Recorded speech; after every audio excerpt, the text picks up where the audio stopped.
mengambil data dari analisis kajian ini, kami menemukan maladministrasi, beberapa maladministrasi. Yang pertama berstatus adanya maladministrasi tentang penyalahgunaan kewenangan, penyimpangan prosedur, dan diskriminasi yang dilakukan oleh penjabat pembuat SK dan pejabat yang membuat perjanjian kerja, di mana kita ketahui bahwa seharusnya yang membuat SK ini seharusnya PPK, tapi namun ada beberapa yang mengangkat tenaga honorer berdasarkan SK dari unit masing-masing atau dari kepala daerah setempat. Kemudian untuk perencanaan dan pengadaannya, kita menemukan adanya maladministrasi berupa penyimpangan prosedur oleh instansi dalam pengadaan tenaga honorer yang disebabkan tidak adanya standar norma prosedur dan kriteria dalam merekrut tenaga honorer. Untuk kondisi kerjanya, terjadinya maladministrasi pengabaian kewajiban hukum oleh pemerintah terhadap hak atas pekerjaan serta imbalan dan perlakuan yang adil dalam hubungan kerja. Terjadi kesenjangan antara ASN dengan tenaga honorer dalam kesejahteraannya maupun dalam hal yang lain, khususnya dalam kesejahteraan. Dan kesejahteraan dalam hal ini baik upah maupun jaminan kesehatan dan jaminan ketenagakerjaan, BPJS ketenagakerjaan. Kemudian untuk pengembangan kompetensi, kita menemukan maladministrasi berupa tindakan diskriminatif karena pemerintah tidak memberikan kesempatan yang sama bagi tenaga honorer di instansi. Seharusnya pengembangan kompetensi ini harapannya bisa diberikan hak yang sama baik bagi ASN maupun tenaga honorer di setiap instansi. Kemudian yang kelima, pasca kerja, kita menemukan maladministrasi pemerintah AB terhadap jaminan bagi kelayakan dalam aspek kesejahteraan dan hubungan pasca kerja. Kemudian dari hasil kajian kami ini, Ombudsman menyampaikan sejumlah opsi awal sebagai berikut sebelum Ombudsman menawarkan opsi.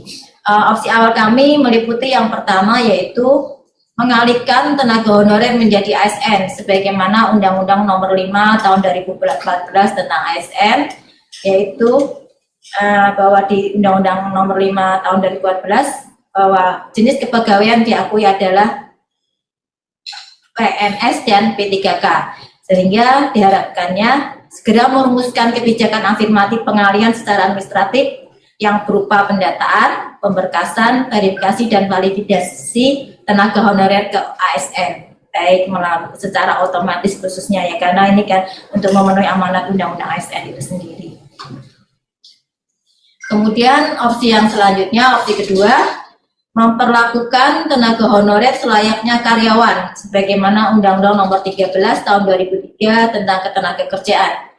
Yang pertama, mengharapkan pemerintah yang terkait untuk merumuskan kebijakan pengupahan berdasarkan skala dan struktur upah, khususnya bagi tenaga honorer yang bekerja di atas 1 tahun, dan standar UMR di daerah yang bersangkutan untuk bagi tenaga honorer yang bekerja kurang dari 1 tahun. Jadi untuk yang bekerja di atas 1 tahun harapannya bisa mendapatkan gaji dengan skala dan struktur upah yang berlaku bila masih dalam waktu 1 tahun kurang 1 tahun, hendaknya minimal mendapatkan UMR yang bagi tenaga honorer.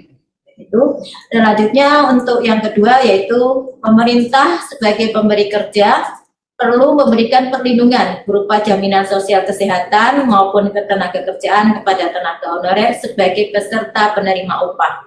Harapannya tenaga honorer ini bisa mendapatkan BPJS ketenagakerjaan dan BPJS kesehatan sebagaimana amanat dari Undang-Undang Tenaga Kerja dan amanat dari Undang-Undang BPJS itu sendiri. Kemudian selanjutnya, bila memperlukan tenaga honorer selayaknya karyawan, pemerintah memberikan perhatian kelayakan dalam hubungan pasca kerja dengan membuat kebijakan terhadap pasca kerja yang berupa jaminan hari tua, jaminan pensiun, dan pesangon. Sedangkan opsi yang ketiga yang ditawarkan oleh Ombudsman yaitu melakukan penghapusan bersyarat tenaga honorer. Yang pertama, menyusun peraturan presiden terkait pemberhentian semua tenaga honorer di seluruh kementerian, lembaga, dan pemerintah daerah sampai masa transisi hingga tahun 2023, bagaimana amanat dari PP Peraturan Pemerintah Nomor 49 Tahun 2018 tentang manajemen P3K. Diharapkannya tahun 2023 status tenaga honorer tidak kita temui lagi dan permasalahan tenaga honorer bisa selesai. Bila memang itu penghapusan tenaga honorer tidak ada lagi di tahun 2023. Kemudian selanjutnya menyusun peraturan presiden untuk melaksanakan pasal 96 ayat 1 dan PP Nomor 49 Tahun 2018 yang melarang PPK, pejabat pembina kepegawaian atau pejabat lain mengangkat pegawai non-PNS dan atau non-P3K untuk mengisi jabatan ASN. Yang ketiga, memperlakukan pengendalian dan penegakan sanksi fiskal dan administratif pada pejabat pembina kepegawaian atau pejabat lain yang masih mengangkat tenaga honorer. Selanjutnya opsi yang keempat yaitu membiarkan dan melanjutkan saja segala proses biasa sebagaimana adanya saat ini atau kita melakukan do nothing. Dari 4 opsi yang ditawarkan oleh Ombudsman tadi di atas, opsi pilihan Ombudsman yaitu memperlakukan tenaga honorer selayaknya karyawan. Ombudsman meminta kepada DPR RI agar merevisi Undang-Undang ASN untuk mengakomodir keberadaan tenaga honorer sebagai salah satu jenis pegawai pemerintah. Kemudian kepada pemerintah RI, yang pertama agar merumuskan kebijakan pengupahan berdasarkan skala dan struktur upah bagi tenaga honorer yang bekerja di atas 1 tahun dan standar UMR di daerah yang bersangkutan bagi tenaga honorer yang bekerja kurang dari 1 tahun. Yang kedua, pemerintah sebagai pemberi kerja perlu memberikan perlindungan berupa jaminan sosial kesehatan maupun ketenaga kerjaan kepada tenaga honorer sebagai peserta penerima upah atau PPU yang sebagaimana amanat Undang-Undang BPJS. Yang ketiga adalah memberikan perhatian kelayakan dalam hubungan pasca kerja dengan membuat kebijakan terhadap pasca kerja yang berupa jaminan hari tua, jaminan pensiun, dan pesangon. Berikut tadi telah kami sampaikan paparan. Bila dari Bapak Ibu peserta audien yang ada pertanyaan, silakan disampaikan, akan kami jawab sesuai waktu yang tersedia.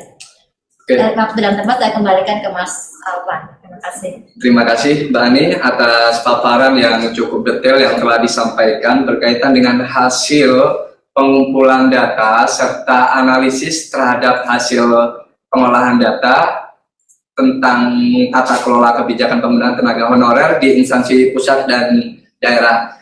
Dari beberapa insight, pandangan umum, highlight, serta paparan materi yang telah disampaikan oleh Mbak Ani, saya rangkum terlebih dahulu bahwasannya memang yang pertama, masalah tenaga honorer ini juga menjadi isu yang dibahas dan menjadi item juga yang akan menjadi pembahasan dalam prolegnas. Ya.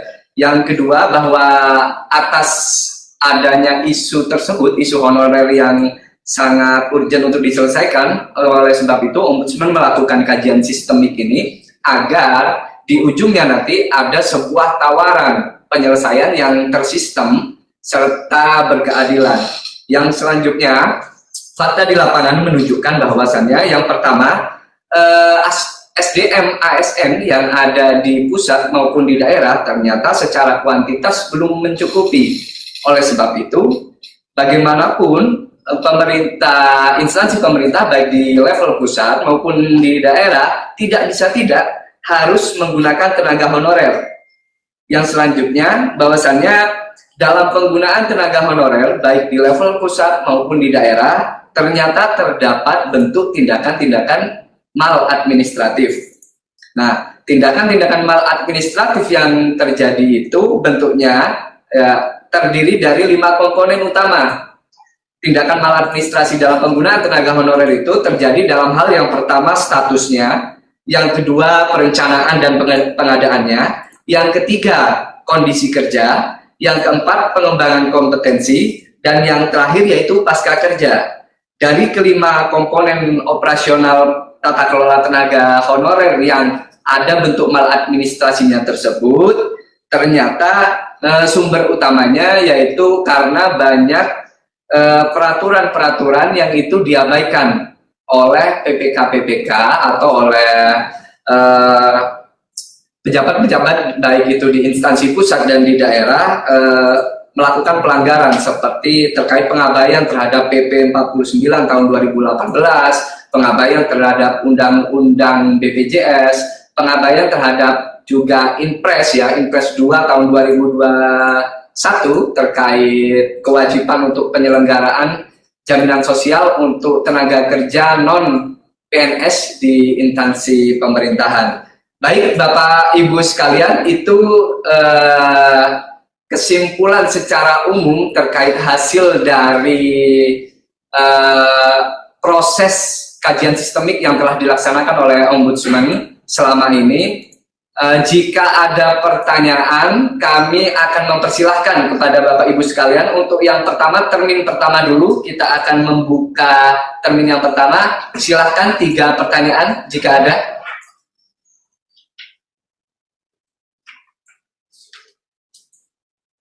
Oke, kita lihat dulu di sini.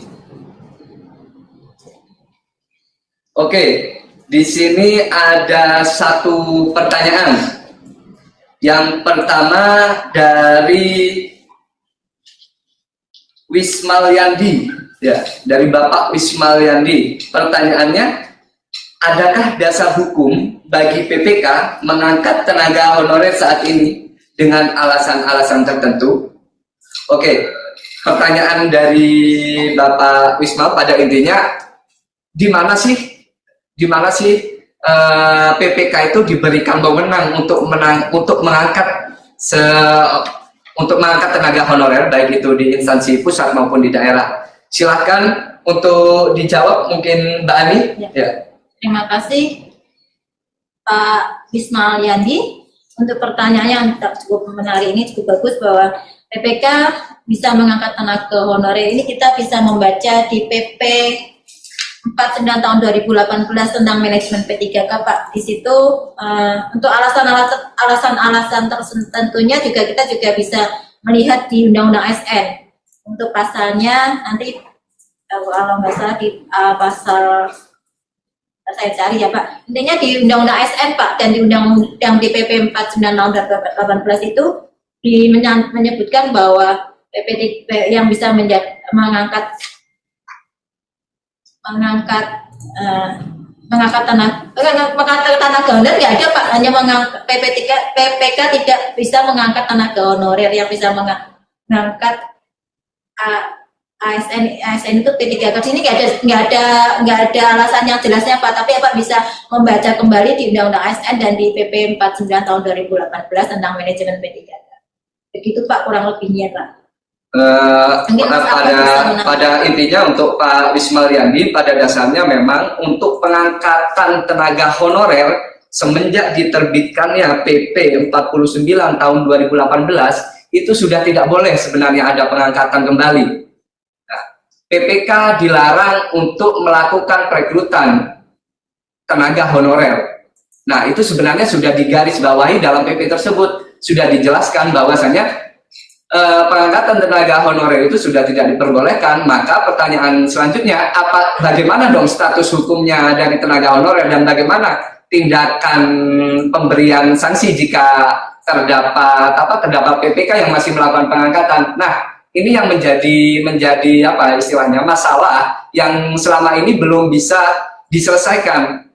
Nah, di satu sisi pemerintah itu menerbitkan regulasi tidak boleh mengangkat tenaga honorer, dan apabila PPK mengangkat akan diberikan sanksi. Namun fakta di lapangan, Ombudsman menemukan bahwasannya sanksi itu tidak pernah diberikan. Itu yang pertama. Yang kedua, tidak boleh melaksanakan perekrutan tenaga honorer itu adalah yang hal mustahil. Karena mengapa? Karena selama ini SDM ASN secara kuantitas itu tidak mencukupi, baik itu di pusat maupun di daerah. Nah, ini menjadi perhatian khusus juga bagi pemerintah, baik itu di level pusat ataupun di DPR, untuk mempertimbangkan kembali apakah betul nih tenaga honorer harus dihapuskan. Itu Pak intinya. Mungkin ada tanggapan atau penambahan dari Mas Iwan dari asisten K6 jika ada, atau mungkin cukup.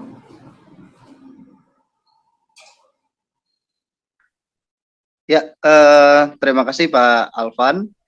Jadi untuk penambahan tanggapan dari Bapak Wismaliandi, untuk dasar hukumnya sebenarnya seperti yang telah disampaikan oleh Bu Ani dan Pak Alvan tadi, telah ada pelarangan untuk pengangkatan tenaga honorer ini terjadi dari tahun 2005, kemudian 2007, itu sesuai dengan PP 48 tahun 2005, kemudian dirubah ke PP 43 tahun 2007, kemudian terakhir juga dirubah menjadi PP 78 tahun 2013 tentang pengadaan pegawai negeri sipil, begitu. Nah, makanya di dalam temuan Ombudsman yang telah disampaikan oleh Bu Ani tadi dalam paparannya, bahwa kami menemukan dugaan maladministrasi berupa penyimpangan prosedur dan penyalahgunaan wewenang dalam pengangkatan tenaga honorer ini. Sedangkan dari tahun 2005 kemudian diperbaharui lagi menjadi PP 49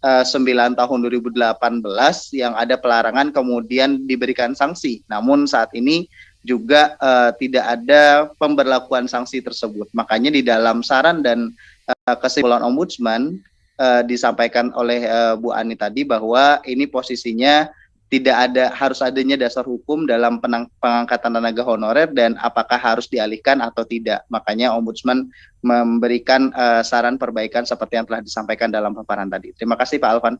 Oke, terima kasih Pak Iwan. Ya, mungkin cukup ya